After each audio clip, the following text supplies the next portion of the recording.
पीते हैं ना, 1-2% नेता छोड़ करके 98% नेता देश विदेश में जाके दारू पीते हैं या नहीं? कसम खाए थे सब नेता की नहीं। और छपरा गोपालगंज सीमांत सत्ता पक्ष विपक्ष को राजनीति करने का अखाड़ा है।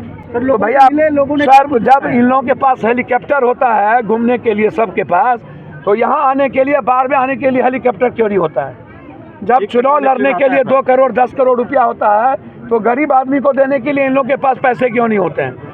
पूर्णिया के सांसद पप्पू यादव कल यानी कि शुक्रवार को सारण के मशरक पहुंचे। वहां पर जहां पर जहरीली शराब पीने से लोगों की मौतें हुई है, वहां पहुंचकर मृतक के परिजनों की उन्होंने आर्थिक मदद की।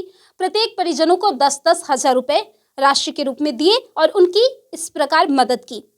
तत्पश्चात उन्होंने मीडिया से बातचीत के क्रम में ये कहा कि जो लोग शराब पीने से मर गए हैं उनकी मृत्यु नहीं हुई है, बल्कि ये हत्या की गई है। इसलिए जो लोग शराब बेच रहे हैं, शराब का उत्पादन कर रहे हैं और इस क्षेत्र से जुड़े जो भी पदाधिकारी है उन पर सख्त से सख्त कार्रवाई हो जानी चाहिए।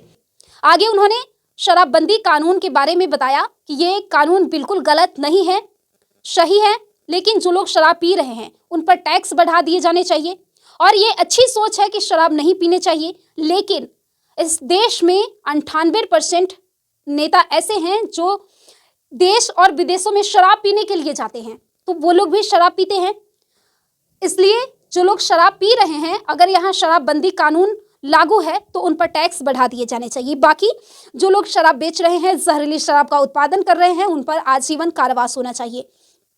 आगे उन्होंने ये भी कहा नेताओं पर टिप्पणी करते हुए कि जाति को गाली देने की बजाय आप इन गरीबों की मदद करिए। जात की राजनीति छोड़कर आप यहाँ आइए, बाढ़ पीड़ितों की मदद करिए, उनकी हालातों को देखिए। जो लोग शराब से मर गए हैं उनके मृतक के परिजनों की हाल जानिए और उनकी मदद करिए। आगे उन्होंने क्या कुछ कहा, जरा आप इससे भी सुनिए।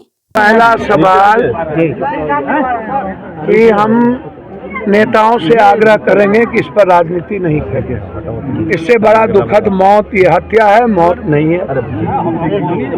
और इस हत्या में शरीक जो लोग हैं, केरल, तमिलनाडु, तेलंगाना के तर्ज पर आजीवन कारावास का इसमें प्रावधान हो। पहले भी लोगों ने केस कमजोर करके छपरा, सिवान, गोपालगंज में इससे पहले भी बड़ी बड़ी घटनाएं शराब में भी, इस बार सबसे बड़ी घटना है। हम पहले भी आए थे, कुछ नहीं हुआ, ना तो थाना को हुआ, ना तो पदाधिकारी को हुआ, ना एक्साइज को हुआ, और ना बेचने वाले और बनाने वाले को हुआ जी। तो हम सरकार से डिमांड करेंगे कि जो बेचता है, जो बनाता है, उसको आजीवन कारावास हो और उसको बेल नहीं मिलना चाहिए जी। पहला। दूसरा, पदाधिकारी को किसी कीमत पर नौकरी से बर्खास्त किया जाना चाहिए और उस पर 302 का मुकदमा लगे। क्योंकि पदाधिकारी को 302 का मुकदमा लगे, क्योंकि शराब बेचवाना और शराब बनवाना ये थाना के अंडर में और ऊपर से नीचे तक इसका पैसा जाता है जी।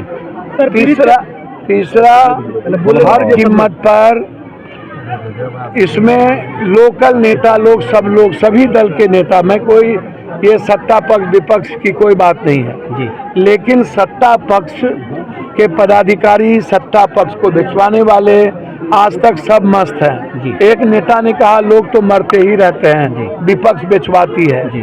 अरे ना दादा, मुसहर समाज या गरीब समाज या कुर्मी हो, मंडल हो, दानू को, चाहे मातो हो, बींड हो, कोई हो जी, मेरा सवाल वो नहीं है। मेरा सवाल ये है कि जो लोग भी शराब पीते हैं जहरीला, मेरा इंग्लिश शराब से नहीं मतलब है जी। मैं उन नेताओं से पूछना चाहता हूँ, जहरीली शराब पी करके क्या जब शराब बिक रहा था बिहार में जी, तब नहीं चल रहा था? तब भी तो लोग मर रहे थे जी। तो ये जहरीली शराब पर बैन कब लगेगा जी? ये जहरीली शराब बनना बंद कब होगा? मेरा सवाल यहाँ है। और ये जहरीली शराब में जो लोग इन्वॉल्व हैं उनको आजीवन कारावास कब होगा?